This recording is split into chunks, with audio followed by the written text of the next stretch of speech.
cierto modo casi como una leyenda viva, ¿no?, del último medio siglo de la literatura. Ella emergió, yo digo para los que no lo sepáis, en el año 73, pegando un gran fogonazo con El frasquito, un libro de ruptura, libro mítico, libro de culto.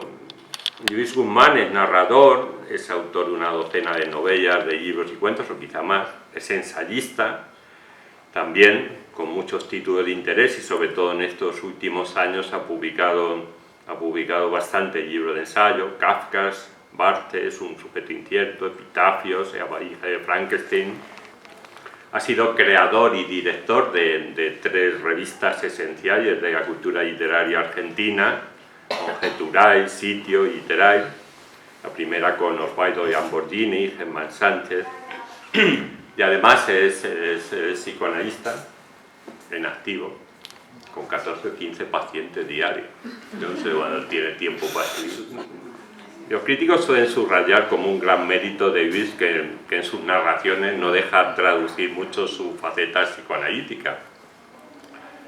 Yo diría más bien que sabe ocultarla muy bien, pero que yo creo que no prescinde de todo de ella. Si uno escarba, encuentra. Dentro de todo su contexto narrativo, me voy a detener un segundo en 2 obras suyas, porque son precisamente las que hemos publicado en Contrabando en estos 2 años. Villa es una obra de 96, que está unánimemente considerada como una de las novelas más importantes que se han publicado sobre la dictadura argentina, a pesar de que la novela acaba justo cuando se produce el golpe militar. Es una novela que sugiere más que describe el horror, una novela de personajes, de uno de esos personajes grises, casi anodinos, serviciales, acomodaticios, serviles en cierta forma, inocuos social y políticamente, pero siempre atentos a mantener su estatus, y que cuando las circunstancias se dan como se dan y o requieren, pues es incapaz ya de negarse a realizar las tareas horribles que se llevan a cabo durante una dictadura. Es ese colaborador silencioso que siempre existe cuando se impacta el terror. Villa, que editamos en Contrabando y presentamos aquí en Barcelona el año pasado, hace un año, es un libro que lleva, a pesar de su escepticismo, en nuestro país lleva una trayectoria ascendente, y que sin llegar a eso que llamamos éxito de ventas, pues la verdad es que está logrando eco, y lo más importante es que cientos de lectores interesados que nos hacen llegar, digamos, sus comentarios sobre el libro. Y aquí tenemos a José Luis Muñoz, que es una de las personas que le ha gustado mucho el libro. Y luego Tennessee, que es la obra que vamos a presentar hoy. Yo quiero agradecerle mucho a Manuel Tuluega, ¿no?, porque me ha hecho descubrir a un autor que en Argentina es muy conocido, aquí por desgracia es poco conocido, y es un autor pues, que cuando me enviaste ese libro Villa, realmente lo devoré, me pareció fantástico, me pareció extraordinario, ¿no? Y bueno, y entonces cuando me enviaste Tennessee, yo también me di cuenta de que era un libro como muy breve. Es un libro muy breve, pero al mismo tiempo es muy intenso, ¿no? Y yo creo que Lluís Guzmán, digamos que ha hecho un ejercicio de concisión, ¿no? O sea, ha ido, digamos, a los sustantivos de la historia, ¿no? Ha prescindido, yo creo, de todos los adjetivos. Aparte, Lluís Guzmán es un gran narrador, a mí me gusta mucho porque utiliza frases muy cortas, muy contundentes, con muy pocas palabras, dice mucho, ¿no? Y eso es muy importante en la literatura, ¿no? Porque hay autores ahora que necesitan 2 o 3 párrafos pues, para transmitir una idea o una emoción, ¿no? En cambio, Lluís Guzmán, digamos, lo hace con muy pocas palabras, ¿no? Quizá por eso, o sea, lo que tú has dicho de que metió la tijera y cortó 50 páginas, yo me lo creo, ¿no? Aparte es una novela sobre la amistad, sobre todo, yo creo que es el eje de Villa, ¿no? La amistad entre 2 forzudos, ¿no? Walensky, ¿no?, que son levantadores de pesas, en Argentina se llaman pesistas, aquí se llaman levantadores de pesas, Walensky, ¿no?, y Smith, ¿no? Y entonces a lo largo de toda la novela, pues el lector va captando, ¿no? O sea, todos estos vínculos de amistad, ¿no? Pero son, digamos, unos levantadores de pesos que ya están en el ocaso, digamos, de sus carreras, ¿no? Aparte pues han tenido un montón de oficios, ¿no? Tuvieron, digamos, una etapa, entre paréntesis, de gloria, ¿no? Las Olimpiadas de Tennessee, de ahí también viene el título del libro, ¿no? Pero ahora digamos que están en el ocaso de sus vidas, ¿no? Que entonces pues, han hecho pressing catch, han hecho dobles de películas de acción, etcétera, etcétera. Y luego introduce un elemento que para mí es muy bonito, que es el elemento de Carmen, ¿no? Carmen, que es una prostituta, y Carmen queda embarazada, y le dice a ellos que la hija es de los dos, ¿no? Y ellos pues tragan, ¿no? Tragan el sapo este, ¿no?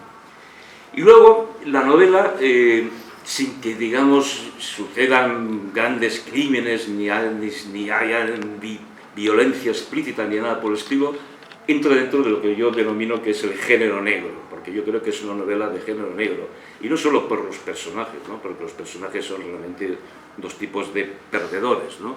Sino también por todos los ambientes sórdidos en los que transcurre la novela esta Tennessee, ¿no? Hay una serie de locales, ¿no? Por ejemplo, está un local que me hace mucha gracia, se llama La Florida, que está en un barrio japonés, ¿no? Y que este levantador de pesas Smith se gana la vida haciendo pulsos, ¿no? Y luego está, hay un billar, pues es el local donde el personaje Walensky se siente como en su casa, ¿no? Es una novela de personajes.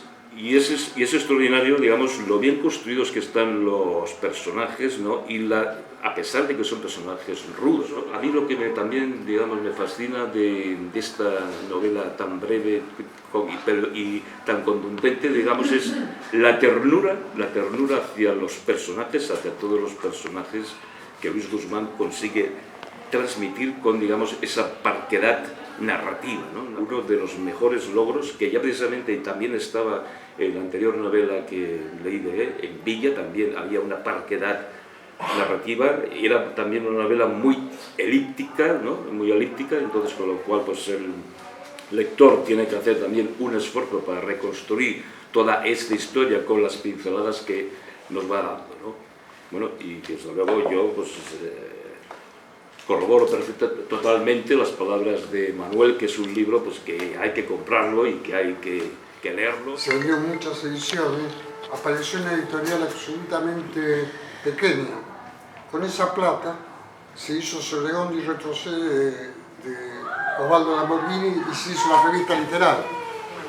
Digamos, fue una sorpresa porque salió una nota de Osvaldo Soriano y ese libro que no se publicaba y no encontraba editor, se transformó en bestseller y bueno, se posibilitó que esa editorial independiente que publicó a Segregondi, Retrocede, Literal, por eso me gustan mucho las pequeñas editoriales, y mucho más de contrabando. Yo soy muy borgiano, digamos, ¿no? Entonces Borges decía dos cosas, él se apoderaba de todo, digamos, ¿no? Él se apoderaba, administraba, ¿no? Pero él decía dos cosas. Una dice que con el tiempo uno aprende a corregir.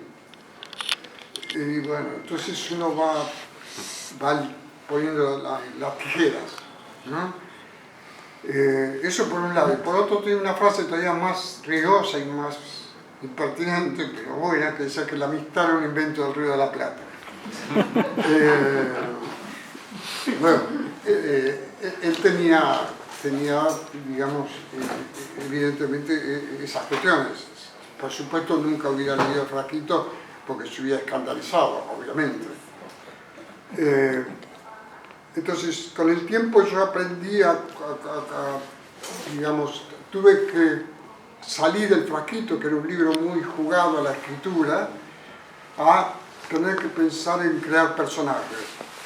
Cuando empezás a crear personajes, empezás a pensar en las tramas, digamos, perdés mucha escritura, digamos, ¿no? Entonces, Al principio a mí no me daba lo mismo como hablaba una mujer, como hablaba un chico, como hablaba un hombre, me daba exactamente lo mismo. Yo escribía, hablaban todos iguales el frasquito. Ya cuando que empezás a escribir con trama, vas perdiendo un poco la escritura, pero bueno, no puedes hacer hablar a los personajes de la misma manera. La experiencia que tuve con el cine me sirvió mucho porque cuando uno escucha algo que uno escribió dicho por un cuerpo real, digamos, ahí tenés que afinar mucho la oreja porque cualquier cosa puede sonar entre retórica y patética. Entonces eso me permitió a mí mucho, digamos, corregir, digamos, ¿no? Corregir. Y bueno, después está la novela negra de la que soy muy admirador. Quizás el próximo año publique una que se llama No quiero decirte adiós, que es la frase que Philip Marlowe le dice a Lennox en el largo adiós, antes del título tan bueno que puso Soriano, que se llama Triste, solitario y final. Pero antes de eso, Marlowe le dice a Lennox, no quiero decirte adiós. Entonces, ahí la trama es muy importante, los personajes son muy importantes. He perdido lectores en el camino, digamos, ¿no es cierto? Lectores quiere decir que les gustaba mucho más mi escritura del Corazón de Junio, del Cuerpo Velado, ¿no es cierto?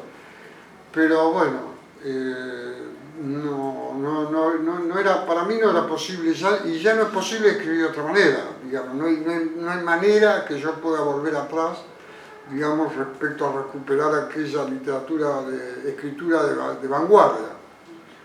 De vanguardia que era un malentendido, digamos, también, porque yo lo escribí, digamos, como pude, digamos, el frasquito, ¿no es cierto? De un libro más bien dictado por esa, como dice Graham Greene, por ese peso, él le llama el peso de la infancia, ¿no? Por eso toda esa cuestión que tiene la infancia tan vívida, entonces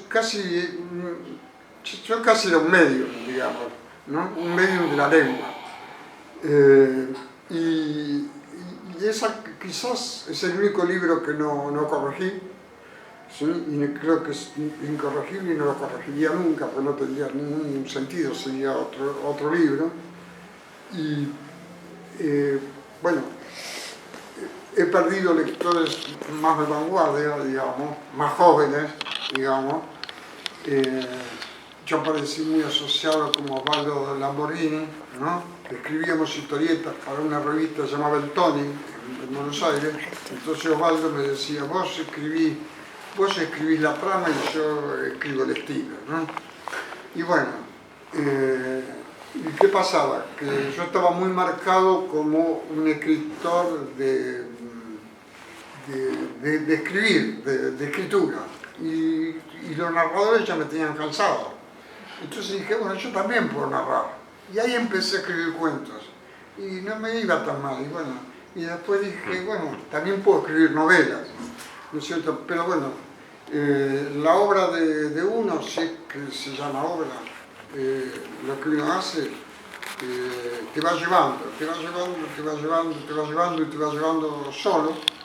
Y ya no podés parar, pero siempre hay que pensar, digamos, por lo menos yo, digamos, en administrar, ¿no? En administrar. Sobre todo, como dice mi amigo Chitaroni, dice, vos tenés un problema, no podés viajar en taxi y sos como un bororo, porque tenés demasiada imaginación. Entonces yo muchas veces tengo que controlar, digamos, la capacidad asociativa, imaginativa, porque no se puede poner todo, ¿no es cierto? Bueno, y ahí entonces llegué así a escribir Tennessee y después escribir Villa. Y bueno, más o menos esa fue lo que yo hago con la literatura. Después está la cuestión de los dos personajes que Miguel lo capta muy bien en la contratapa, digamos, ¿no? De Quijote, digamos, ¿no? Y Sancho, ¿no? Que está el Pierre Menard de Borges.